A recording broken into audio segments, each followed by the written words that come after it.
আবু সাইদ যদি বুক পাড়তে পারে, সেই বুক তো আমাদের কাছেও আছে। আবু সাইদ যদি রক্ত দিতে পারে, সেই রক্ত আমাদের মাথাও আছে।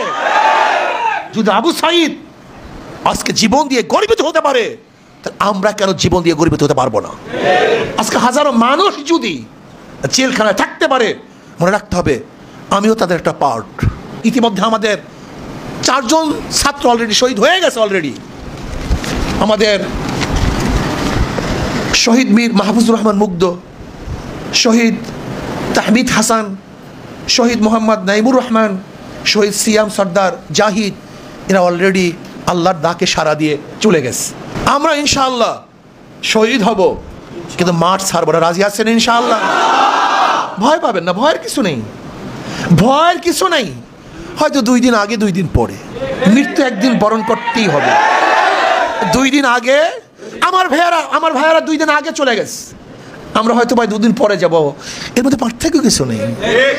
মরার জন্য অজ্ঞান কেউ মরবেন না, বাঁচার জন্য বিচ্ছন্ন থাকেন কেউ বাঁচতে পারবেন না। ঘরে থাকার জন্য যদি ঘরে থাকেন, ঘরে থাকতে পারবেন না, কিন্তু ঘরে থাকার জন্য যদি বাহিরে নামেন, তাহলে জীবন ভর ঘরে থাকতে পারবেন। কিন্তু ঘরে থাকার জন্য যদি ঘরে থাকেন, আপনি দেখেন নাই ছাদের মধ্যেও নিরাপদ নয়, বারিন্দার মধ্যে নিরাপদ নয়, রুমের মধ্যে মানুষ নিরাপদ নয়।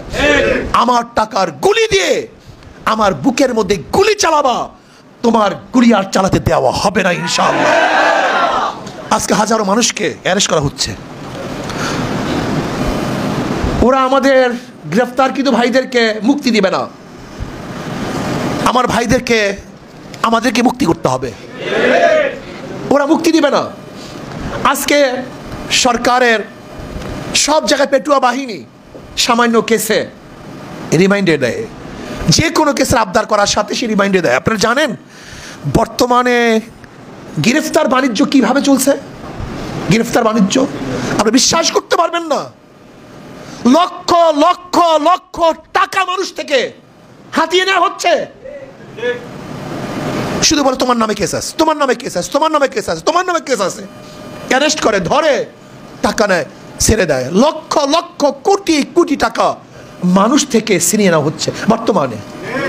এরপরে আজকে ইনশাআল্লাহ পরামর্শ করব, আমরা আন্তর্জাতিক তদন্ত চাই, এই গণহত্যার আন্তর্জাতিক তদন্ত চাই, এবং আন্তর্জাতিকভাবে আমরা দাবি করতে চাই এই গণহত্যাকারী সরকারকে আমরা বাংলাদেশে আর দেখতে চাই না, কোনো অবস্থায় দেখতে চাই না।